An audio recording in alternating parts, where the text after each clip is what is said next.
I'm here today with Stacey Locke, Deputy Superintendent for the Yakima School District in Washington, and we're going to talk about lessons learned in incident response. And to give our readers context to our discussion, can you discuss what happened in a school parking lot in March 2022? And although I want to highlight what went right in the district's incident response, since that's just as important, can you discuss what did go wrong in the response? Yes, March 2022, just absolutely unthinkable incident in which we had a young man shot and killed. What we found was there was gaps in our original safety plan. We needed a solution that would indicate where an incident took place and provide us a seamless communication to alert all staff members. And we did end up finding a system that would do just that. But what really went wrong to lead us to that was that we were trying to evacuate the campus and avoid escalating the incident and notifying everybody that needed to be involved. So we had a school safety monitor that sent everybody in the wrong direction. He said, go south instead of east. And that caused a lot of time to escape from us. In addition, he could have been sending people into the actual fray that was occurring. And so when that happened, we sat down, we debriefed, we have all these layers in place, and we said, what are we going to do to eliminate this gap? Because this is pretty serious when we have a shooting in our school and we have a security monitor sending everybody the wrong direction. And what we learned was slight delays can make all the difference. And so we had been exploring looking for a product that was not an app. We didn't want something that was app-based, because if you don't have your phone, you don't have the app.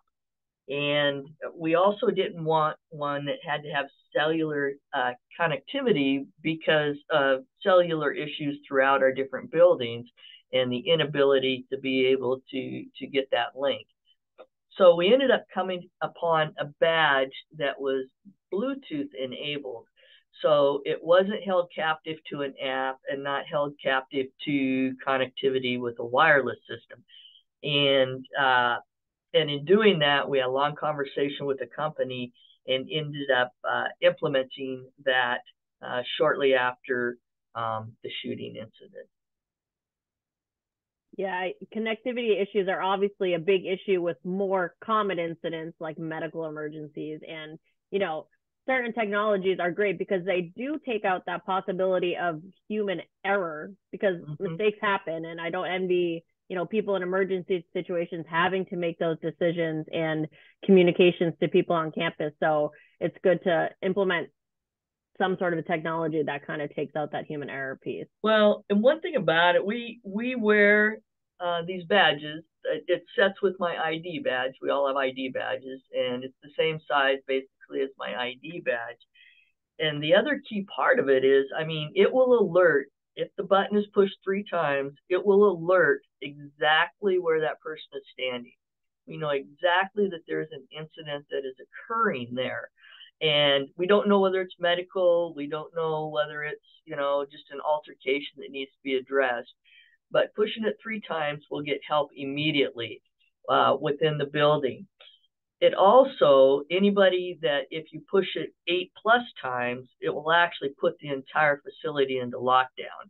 So whether you're at the district office or whether you're in a school building, you have that ability, if you see something that you think is life-threatening, to go ahead, and you have the authority to go ahead and put the entire building into lockdown.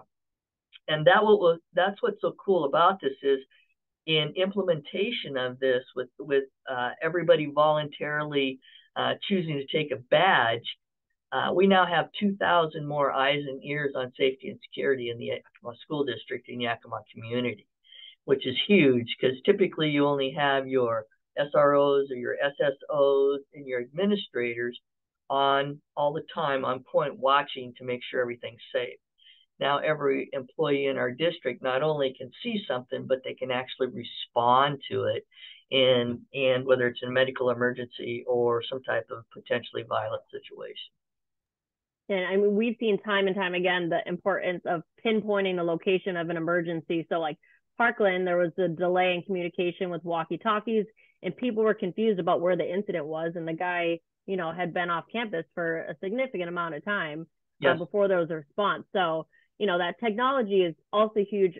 I've found in my discussions with people like yourself for first responders, because if you say, oh, the threat is in the cafeteria, you know, that might be common sense to someone who works there. They know where to go or where to stay away from, but a first responder might not know exactly the map of the school. So that hopefully, you know, most schools are communicating with first responders in their communities so that they can know the layout of a school, but having that exact location pinpointed is just huge.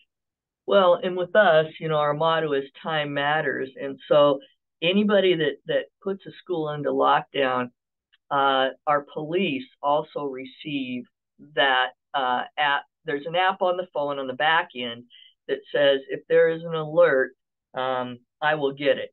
And so throughout the day, in fact, I have 3 right here where they were doing drills based on, and we have to do drills in Washington, but it tells me whether it's shelter in place they're doing, all clear, they've reopened it, they've closed it. And our police, they will get the lockdown part. So if somebody pushes the button 8+ times, the police on their phone and our dispatch all get that alert, and it's already pinpointed exactly where that incident is occurring. And so it used to be that we had numbers on the outside of the buildings and the windows, and then the police also have maps of every building, et cetera, et cetera. This device actually will allow that to be like, boom, when it happens, you're right there, you know exactly what's going on. So that response time is improved drastically just by that ability. And so when we were looking at our layered approach to safety and security, I mean, this was the one piece that really helped to gel everything together. I did want to note that I really do like your motto, time matters. I don't know if you use that for non-emergency scenarios too, but I feel like it really does apply to everything, whether it's an emergency or also just teaching students to spend their time wisely. What you do with your time is important. So I like that it's kind of an all-encompassing motto. It's clever. And now, in addition to that type of technology, have there been different ways that you've been able to improve your emergency response plan? Yeah, absolutely. And like I said, we looked at a layered approach, and it became very clear after the shooting, you know, that we had gaps. So we're always we get a team together, we review, we collect the data on the work that we're doing to decide what we're doing, what's going next. So we have a variety of layers. One is we have, as many people do, an anonymous tip line and an app for parents, students, and staff. We also have our own armed school security officer program, and they're required to have at least 10 years of commissioned police officer experience. So when we bring them in, they've already had the academy training and all kinds of training requirements. And then what we do is continue to train and improve their response in a school setting. Other thing is cameras throughout all of our campuses, and again, reviews and updating from the analog camera situation to digital camera situation, and ensuring that, again, technology changes so fast, Amy. I mean, it's a revolving door. And so what's important to us is to have cameras that are clear and cameras that will follow so that we can pinpoint certain situations. We just had a second school shooting here about a month ago, and we were able to capture at the south end of the building the license plate of the vehicle that the shooter was in. And I can't say enough about cameras and their current abilities. The other thing we have is the layer is interior, exterior door locks for access control. We have vestibules at all of our school entrances so that you have to buzz in. You can't just walk in, have to be able to identify yourself. Safety lighting is really key, fencing in a variety of places. Teachers have panic buttons on their desk, but right now, if you're wearing this badge, it's with you, which is much better because it's kind of concealed. And when you push this, nobody really knows what you're doing, and all of a sudden help will arrive. It's like, how'd that happen? We also have a parent app that has real-time updates. I know that when there are situations, parents hear that a school went into lockdown, they're very anxious and very nervous. The worst thing we can have is everybody converging on the school because then first responders cannot get through the traffic to get to the incident. And then we also have immediate media releases, again, to reduce the anxiety among people as to exactly what's happening and what's going on.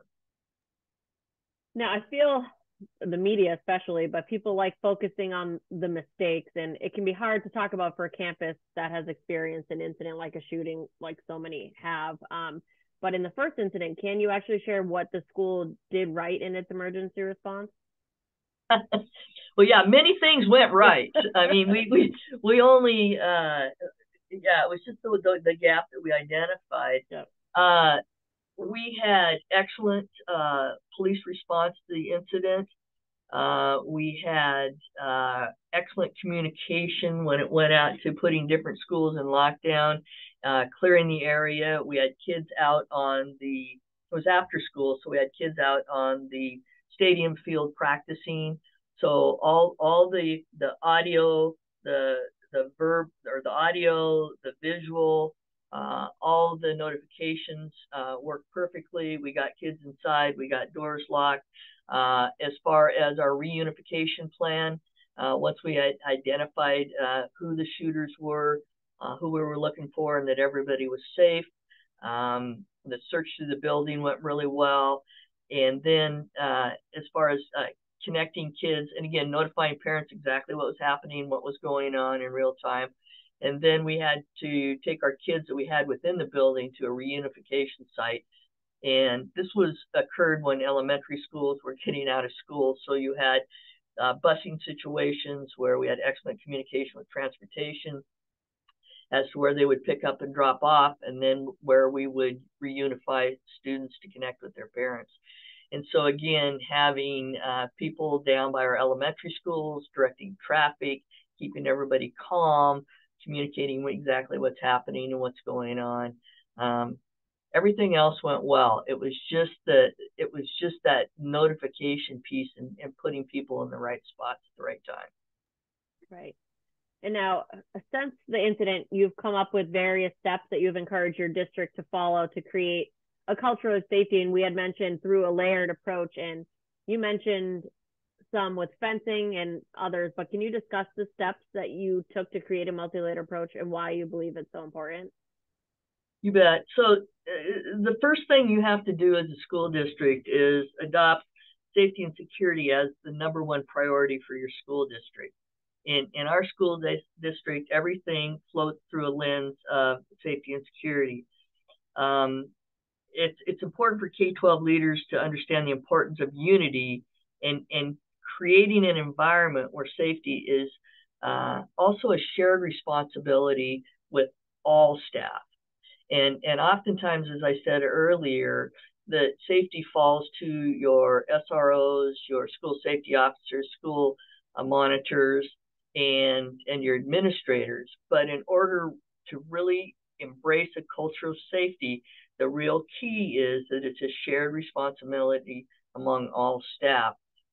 What the device does that you're wearing, the card that you're wearing around your neck, that gives the onus to everybody to be involved in safety. And we have 11 unions in our school district, and they pushed back against the requirement to wear the badge. So we educated everybody on the importance, what it does do, how it can help you.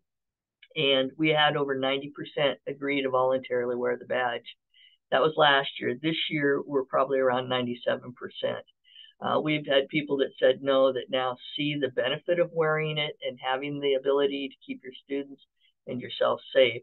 And because the badge works 24/7, if you're a teacher working late at night and we have some schools that maybe aren't in the best part of town, you could be in danger. You can actually click that button 8 times, the sirens, the lights will go off, and help will arrive, which means that you are, as an employee of ours, on campuses safe for 24/7, which is, I think, is really important.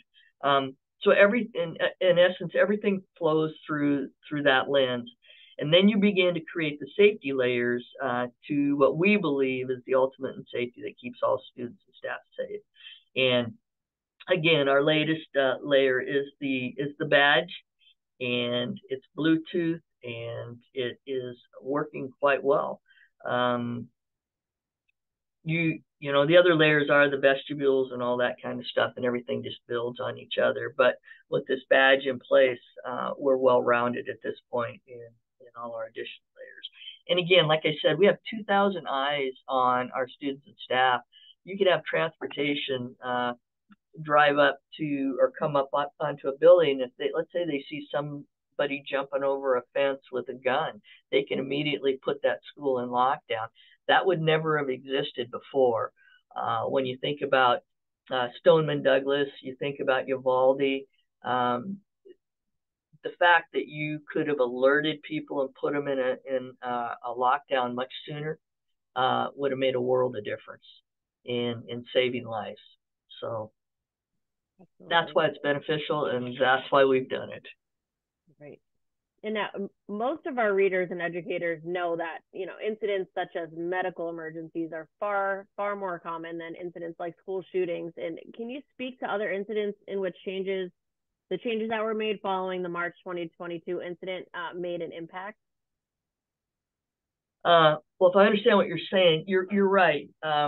You know, over 90% of the time, it's going to be a medical situation, and that's what we've found. And we've had, well, just yesterday, we had one of our employees go down here at Central Services, and notification immediately. I was actually in a superintendent's meeting. Notification immediately told me exactly where it was at.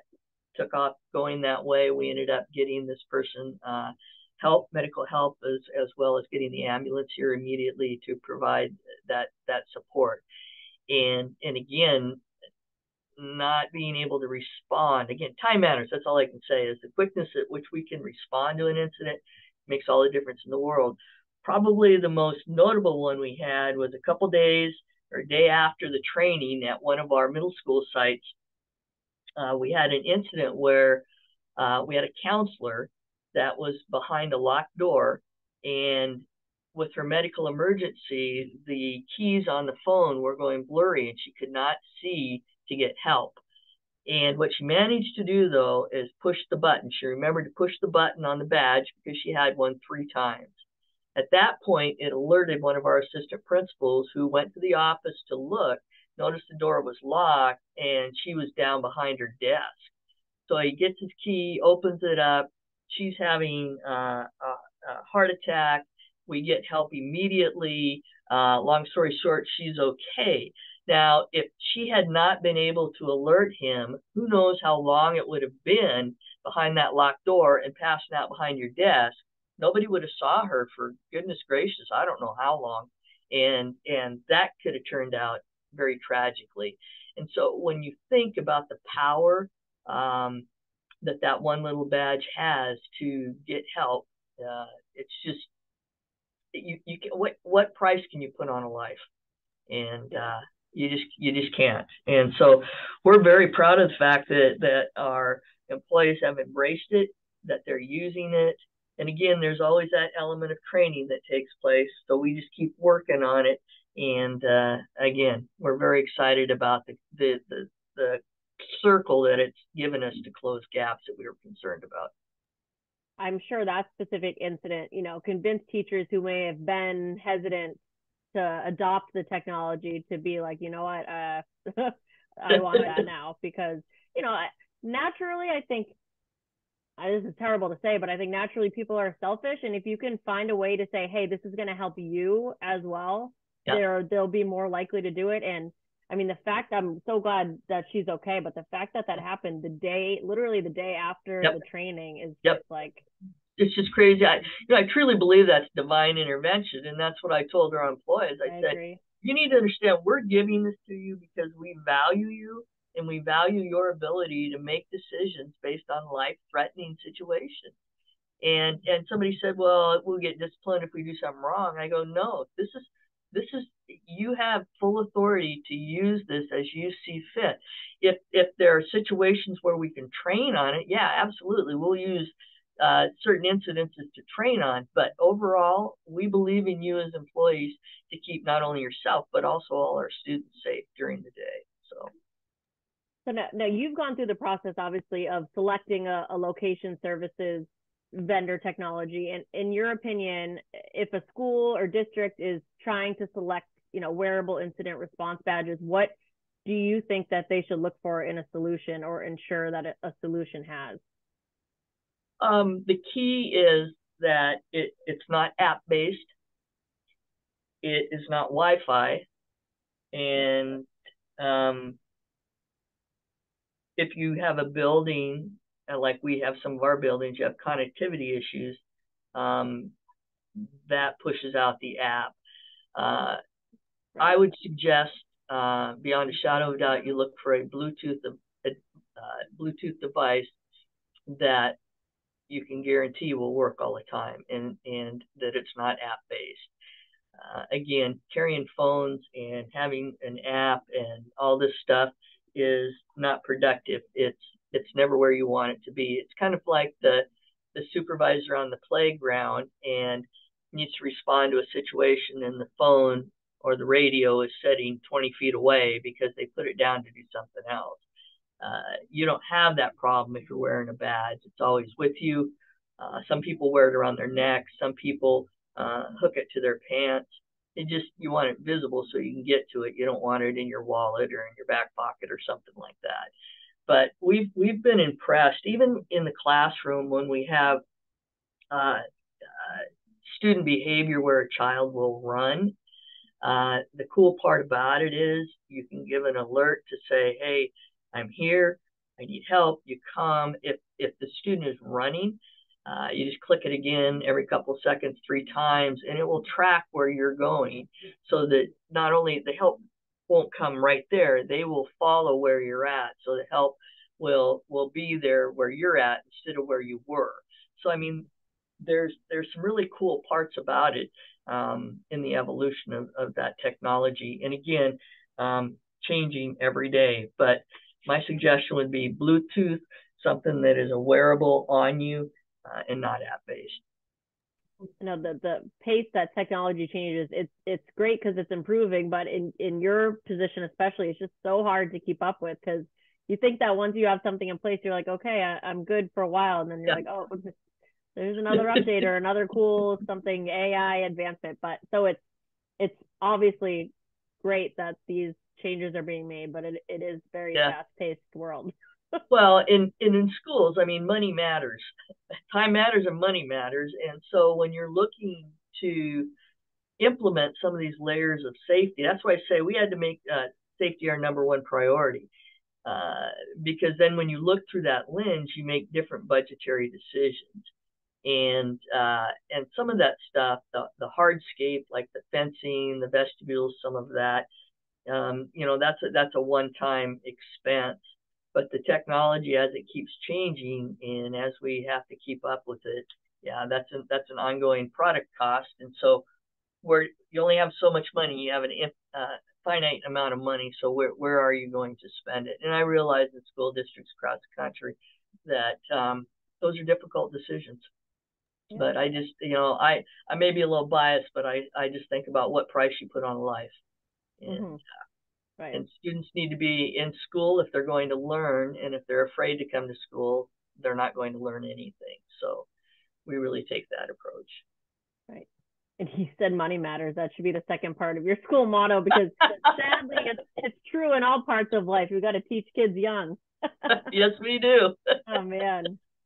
Well, thanks so much for chatting with me. I mean, I can't imagine the stress that everyone on your staff was under with the campus shooting. You know, knock on wood, my kids are in school. I haven't, as a parent, had to deal with anything like that yet. And I mean, it probably changes people's lives in a lot of ways, even if the outcome isn't as tragic as the ones that you hear about in the news. It just like keeps you very aware of everything. So yeah, yeah, no, it is, and we have a great security staff and security team that we've homegrown and built, and are committed to keeping everyone safe. And again, back when school districts had ESSER funding with COVID, we chose at that time, because we knew it was one-time funding, to make some investments in safety and security, and that I think is going to really help us in the long run when budgets get really tight. So